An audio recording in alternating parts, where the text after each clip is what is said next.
Bonjour, je suis Élie Cohen, détective privé depuis 1993.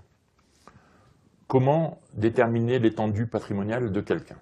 Alors, pour être clair, dans l'étendue patrimoniale est la recherche de biens patrimoniaux. Le bien patrimoniaux concerne principalement des biens immobiliers, les appartements, des maisons, des bateaux, des voitures, tout ça rentre dans le patrimoine immobilier.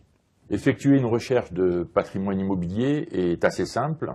Il suffit de remplir une demande manuscrite et de l'adresser à toutes les mairies et à tous les services cadastraux de toutes les mairies de France.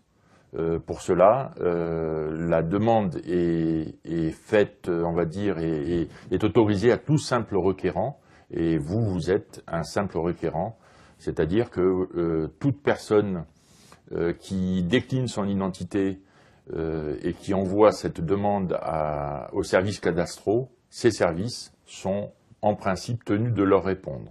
Ces recherches sont effectuées, je vous le disais, par courrier, principalement, à moins que vous ne connaissiez le lieu d'habitation et vous pensez qu'ils sont propriétaires de cette maison. Et dans ces cas-là, il vous suffit simplement, s'ils ne vous l'ont pas dit, d'aller à la mairie ou au service cadastral de la région, du coin, et de demander simplement si vos amis ou si ces personnes-là sont propriétaires. Lorsque cette demande est faite auprès des services cadastraux, ces services vont vous communiquer les références cadastrales du bien et les parcelles, vous donner les numéros des parcelles, et ainsi vous saurez si votre ami ou si la personne sur laquelle vous cherchez ces éléments est propriétaire ou pas. Si vous êtes à proximité du bien, le meilleur conseil que je peux vous donner, c'est de vous y rendre sur place, évidemment.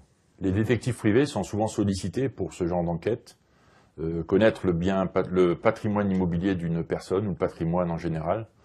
Cela sert principalement pour des créanciers qui cherchent à récupérer un peu d'argent par la saisie éventuellement ou la vente de ces biens.